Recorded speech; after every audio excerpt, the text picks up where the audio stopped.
Hey everyone, we have a telescope out tonight. We have a target in that general direction. We're going to go see if we can see Comet Atlas tonight. Might as well start. Tonight's a good night to start. And I'll be doing that, of course. We're just out here acclimating. I'm sweating. You hear a lot of traffic goes by our street now.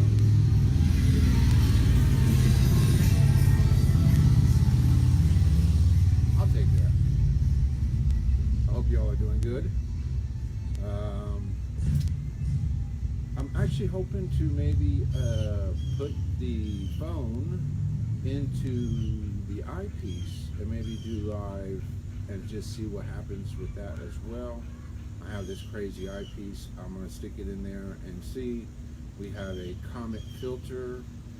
Thanks to Cosmic Obsession Curville, Bobster and Debbie sent us a collision course here. A bunch of filters, a bunch of stuff, a finder scope. We're going to use the Comet filter at the end of this. I think it's right in here. It's in here right now.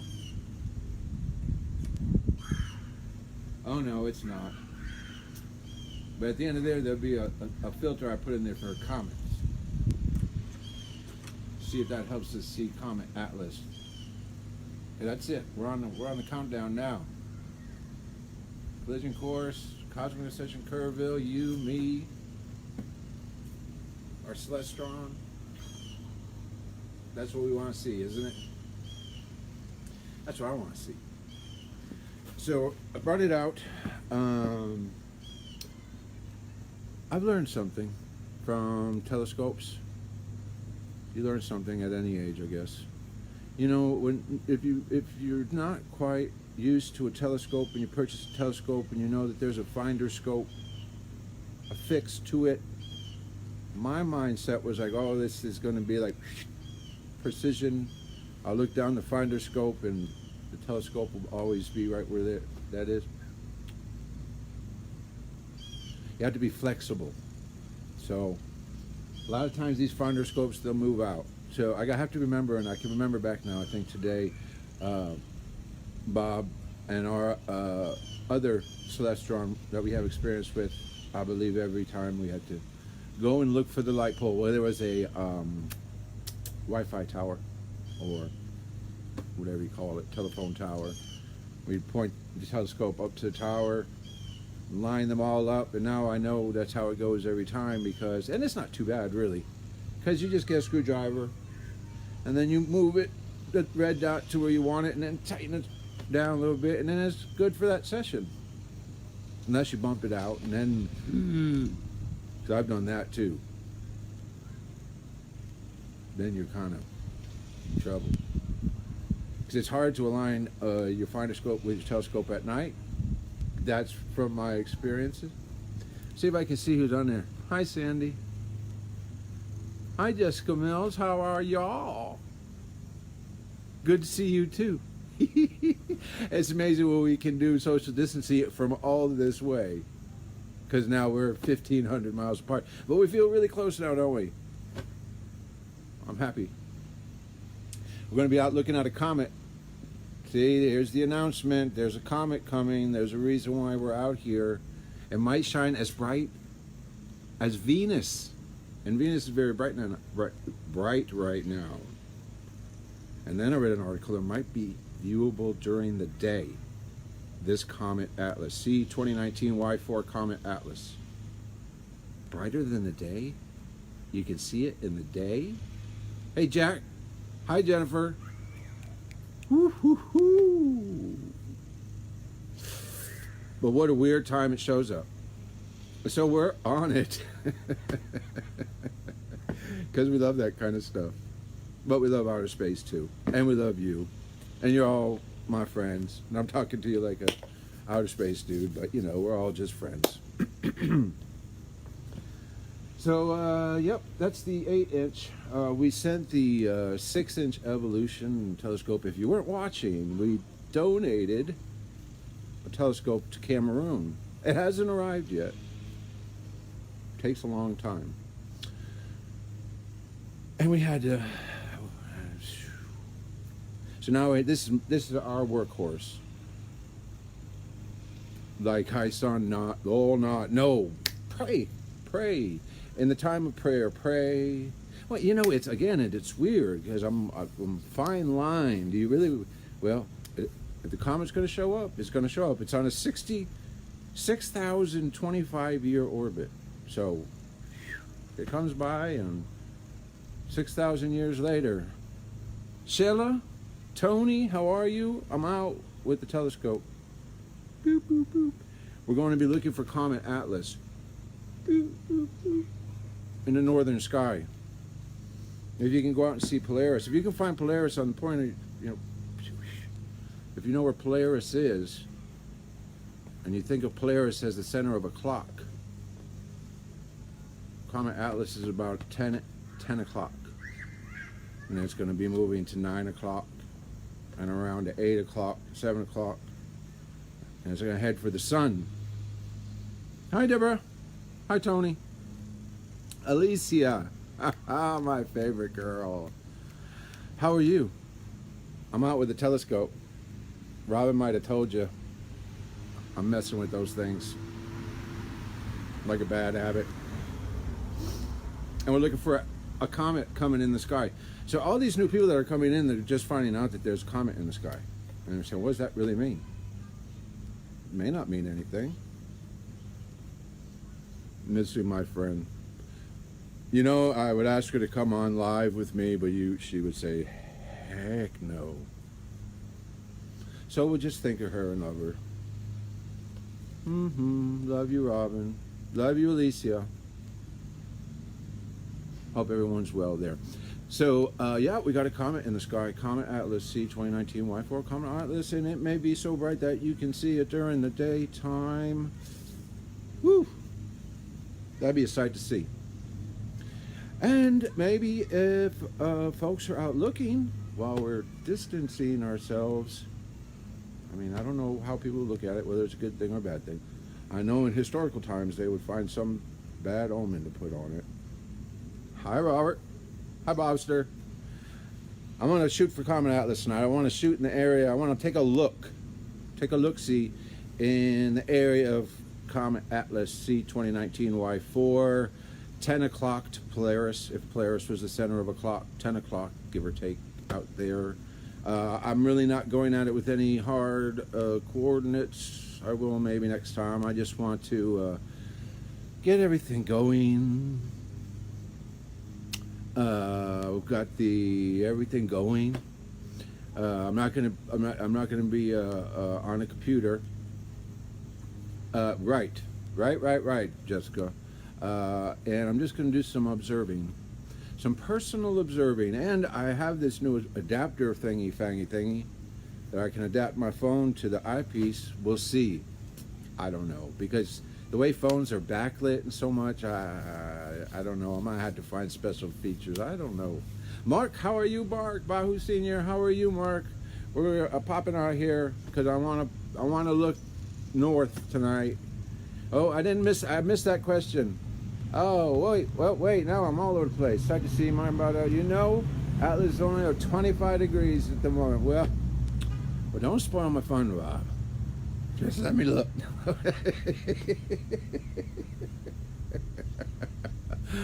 Well, that's high enough. High enough. I thought it was coming down. I have to look. Now, Bob may have just set me on a whole new course. And see, that's good because we're at the beginning of the journey, not the end. And if we had to learn something at the beginning, hopefully we'll know a lot more by the time we get to the end. 25 degrees at the moment. That I did not know. Hi, Brian. Hi, Brian. Deborah. Sounds exciting. It is. Jessica's cloudy. Hello, Facilitators. Thank you for all you do. Thank you from the Mills and the careers. And wishing Paul a speedy and healthy confinement. Hi, Shella. Go for it. I want to put, what I really want to do, Bob? I want to put that big old honking eyepiece in this telescope. I want to just see what it does. It'd be the first time, so it's more just for the fun of it, I think. Huh. Yeah, well, kind of, you know, it's like that. That doesn't stop an astronomer, does it? That it's not out there. Practice, because there's even no trees there. I mean, I'm gonna look out there anyways. Weather may be clearing, it's muggy, hot. And I said, why not? Because I'm feeling better.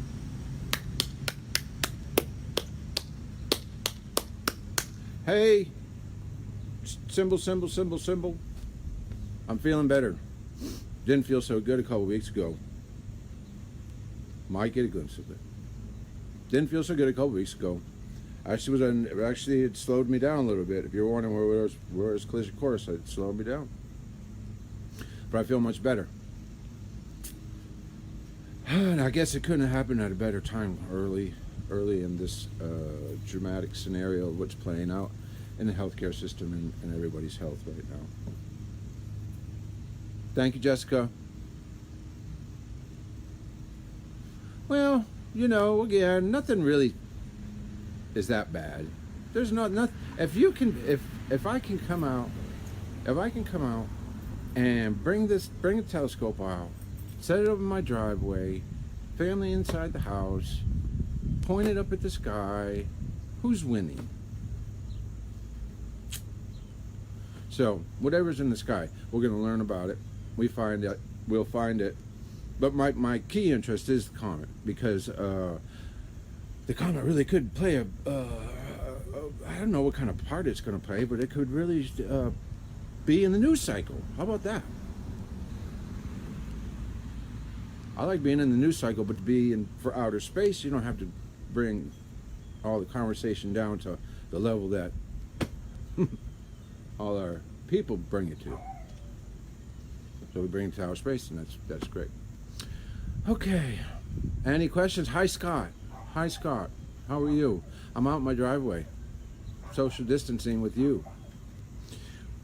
You may not know it, but there's a potentially very interesting object in the night sky called Comet Atlas right now. It was the last comet discovered in 2019, and word has it has the potential of becoming as bright as Venus. We'll start there. And then maybe even so bright that you can see it during the day. Now, wouldn't that be something? So this is one reason that I came out to the driveway. We're getting updates.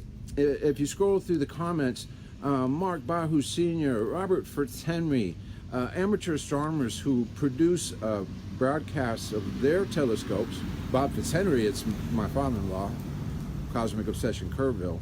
And Mark Bahu's out in California, I believe that is Mark. And they broadcast on nightskiesnetwork.com. Hi, Teresa. Nightskiesnetwork.com. You'll find Mark broadcasting his telescope. And these are, if you kicking around and you're really wondering what astronomers see when they're looking in the night sky or what they're looking at and want to climb inside their brain a little bit, go over to nightskiesnetwork.com. Our friend Joe's got a wonderful platform for astronomers, young, old, amateur, or not, to hook up a connection and broadcast live. Oh, I know. Soon? You know, Bob's giving me, I don't know. I'm just not. I have to learn. You know, Bob, I don't want to, this is terrible. The curve, Bob's up here and I'm down here. Bob went up here and my curve down here. I hope you can understand that reference. And so I have to learn. I'll have to learn to see if I have tools, if I have the tools to do it. And if I do, and if yeah, of course I will, because I know that my friends would love to see me on nightskiesnetwork.com, because that would be wicked cool, right? Hi, Teresa. I hope you're doing fine. And so, yeah, everyone, Mark Bahu Sr. and Robert Fitzhenry, my father-in-law, is on here talking during this live chat, and they're amateur astronomers up here. That's right. Can't build Rome overnight. Got to start with a brick, and there's the brick. And then put a couple bricks together and see what you get. Venus is at its greatest elongation. Please don't ask me what that means, because I know what it is. Maybe someone could tell us what it is. Kylene, hello. Mark, what does it mean when Venus is at its greatest elongation? I hope I can, because I haven't yet. This has it had first light? I don't know. I don't know. Can't say for sure. I had it out. I don't. It depends on what you call first light. It was out, so this is second light. Kylene, hello. See, I don't have to press a button. I'll just wave. I see y'all. This, I don't know if you can see it really.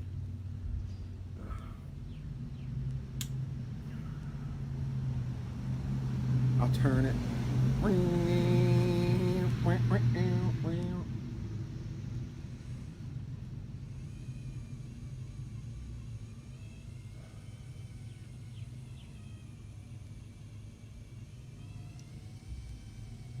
And so, yes, as with anything, new technology, new toy, we have to learn how to use it in the best possible way.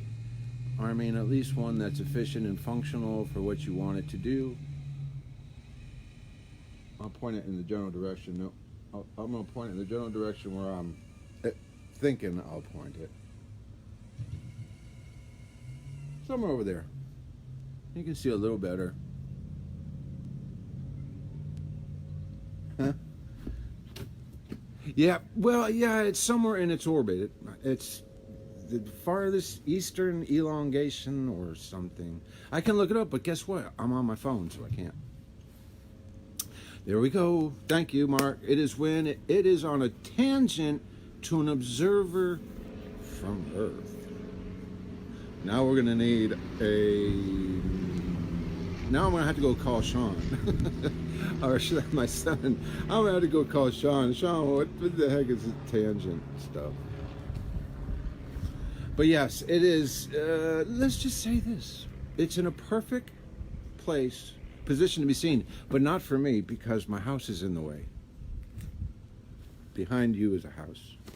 It's not in a good place for me tonight, because I'm more actually interested in that way. And then if I go out back, I can see Venus, but I can't see over there because my house is in the way again.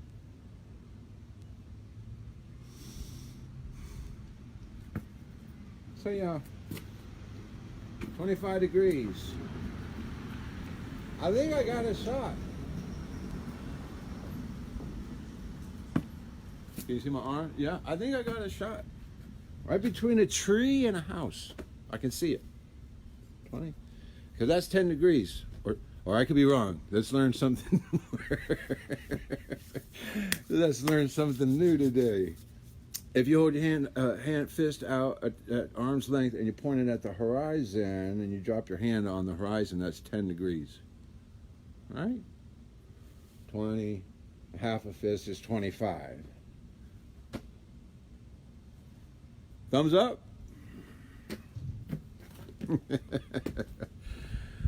Oh, my friends are...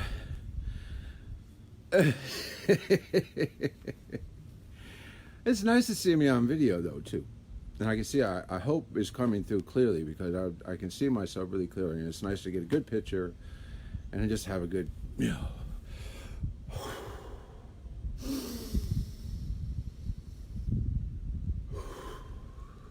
Let it out.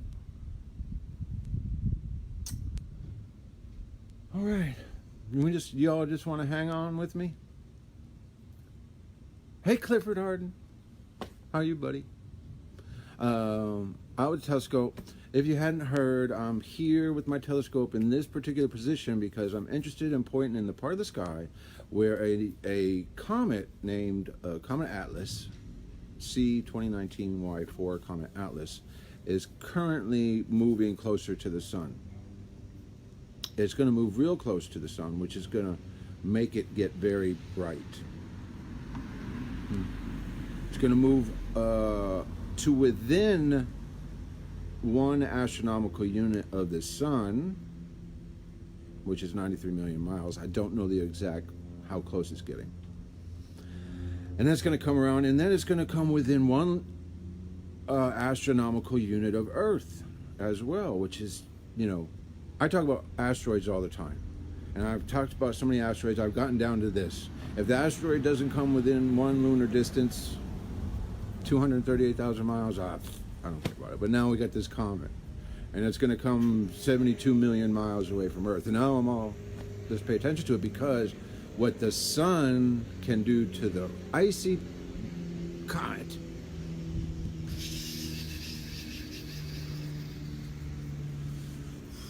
tail, who knows? They say it might get as bright enough to see during the day. But we'll start with Venus first. But anyways, you know what? Let me be the bearer of the other side. This disclaimer. If the comet isn't big enough, going by the sun, it's going to disintegrate. And if it does that, then we don't get nothing. And that's what's happened before, disintegration. But I've got a perfectly good, optimistic outlook to take with me on my trip with Comet Atlas. Okay, I think I'm going to cut it off for right now. I got some more I'll do in a little bit. Clifford, thank you for joining me.